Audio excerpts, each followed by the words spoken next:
एक बड़ी सुंदर बात आपसे निवेदन करूं कि एक बार ब्रह्मा जी से देवर्षि नारद ने पूछा कि आप विधाता हैं, आप ये बताइए कौन स्वर्ग गया कौन नर्क गया, इसका परिचय मैं कैसे जानूं। ब्रह्म वैवर्त पुराण की कथा है, बड़े सुंदर प्रसंग है। हर मानव के जीवन में ये बात आती है मन में कि कौन स्वर्ग गया कौन नर्क गया। आज आपको बताते इस व्यासपीठ से। देवर्षि नारद ने ब्रह्मा से प्रश्न किया। ब्रह्मा जी ने कहा कि बेटा तुम जाओ मृत्यु लोक में और जा करके 2 गांव में जाना। एक अमुक गांव में, यानी किसी गांव का नाम, अमुक गांव में एक 9 वर्ष की कन्या का पार्थिव शरीर निकलता होगा।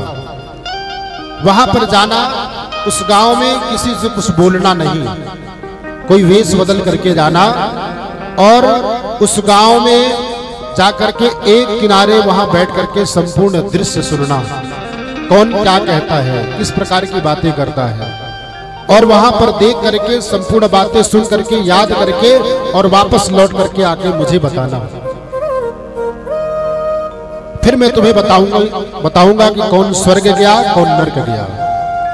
और उसी गांव के बगल में एक दूसरे गांव में एक वृद्ध व्यक्ति की मृत्यु होगी और उसकी पार्थिव यात्रा में जाना, अंतिम यात्रा, सब यात्रा में जाना। वहां लोग कौन क्या कहता है उस बात को सुनना और सुन करके मुझे वापस लौट करके आके बताना।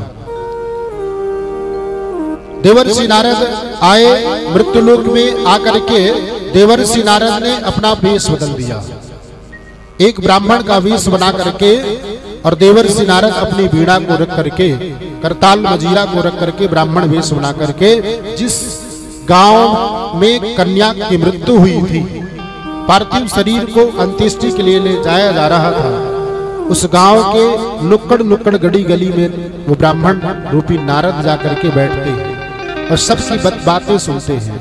आपने जीवन में भी विचार किया होगा और देखा होगा आप लोगों ने, जब व्यक्ति की मृत्यु होती है उस समय मनुष्य का सारा अहंकार, हर सब यात्रा में हर व्यक्ति का संपूर्ण अहंकार चूर चूर हो जाता है। यानी मानव जीवन में जब संकट आता है, इस प्रकार की परिस्थितियां आती हैं, खासकर किसी का अंतिम 100 व्यक्ति देख ले, कितना भी बड़ा अहंकारी हो, कितना भी बड़ा कामी हो, कितना भी बड़ा मोही हो, कितना भी बड़ा मायावी हो, लेकिन वो सब कुछ छूट जाता है उतनी देर। इसको कहते हैं श्मशान वैराग्य। जीवन में 2 प्रकार के वैराग्य हैं, मरकट वैराग्य, श्मशान वैराग्य। ये उस समय हर जीव के मन में वैराग्य होता है और चर्चा करता है। देखो हम अभिमान करते हैं, एक दूसरे से वार्तालाप करते हैं, अभिमान करते हैं, बेचारा ना भी बच्चे का विवाह कर पाया, ना बेटी का विवाह कर पाया, न संपूर्ण जीवन की उम्र जी पाया और बेचारा चला गया। उसी प्रकार से देवर्षि नारद ब्राह्मण का रूप बना करके वहां कन्या के उस गांव में गए। अब नारद जी ने देखा कि सब लोग आपस में चर्चा कर रहे हैं, सबकी आंखों में आंसू है। 9 वर्ष की कन्या की मृत्यु का समाचार को सुन करके संपूर्ण ग्राम नगर, आसपास के समस्त ग्रामवासी दुखित हैं, रुदन कर रहे हैं, रो रहे हैं। इतनी होनहार कन्या, 9 वर्ष की उम्र में साक्षात देवी दुर्गा के स्वरूप ये कन्या आज ये हमारे गांव समाज में रह जाती तो हमारे समाज का, हमारे गांव का उद्धार हो जाता। 9 वर्ष की कन्या, इतनी लाडली। देवर्षि नारद ने सबकी मन की बातों को सुना और सुन करके याद कर लिया। इसके पश्चात दूसरे गांव में जाकर के वो बुजुर्ग व्यक्ति की मृत्यु हुई थी। वहां पर लोग क्या चर्चा कर रहे हैं, यात्रा ले जाने वाले राम नाम सत्य बोल रहे हैं और पीछे जो बाराती लोग हैं, जीवन में 2 बारातें निकलती हैं हर मानव की, एक जब विवाह होता है और एक जब जीवात्मा का परमात्मा से विवाह होता है, तब वो यात्रा निकलती है। 4 कहार तब भी लगते हैं और 4 कहार तब भी लगते हैं।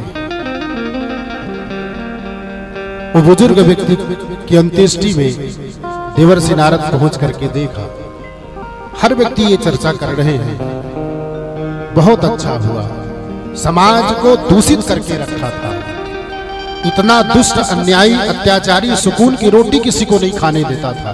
अच्छा हुआ चला गया। मानो देवर्षि नारद ने किसी के मुख से यह नहीं सुना कि बेकार चला गया। सब लोगों ने यही बात कही कि अच्छा रहा चला गया, समाज की गंदगी दूर हो गई।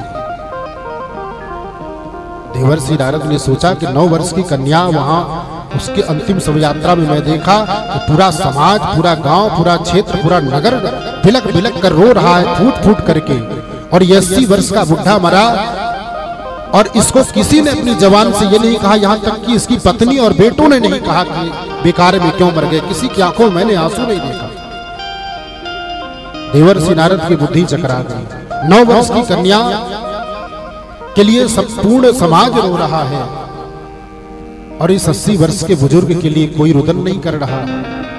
ब्रह्मा जी के पास जाकर के देवर्षि नारद मुंह लटकाए खड़े हो गए, मुंह मुरझाया हुआ। देवर्षि नारद श्री ब्रह्मा जी ने प्रश्न किया, क्या देखा आपने? ब्रह्मा जी ने यह प्रश्न किया। देवर्षि नारद ने कहा, बड़ा आश्चर्य देखा मैंने।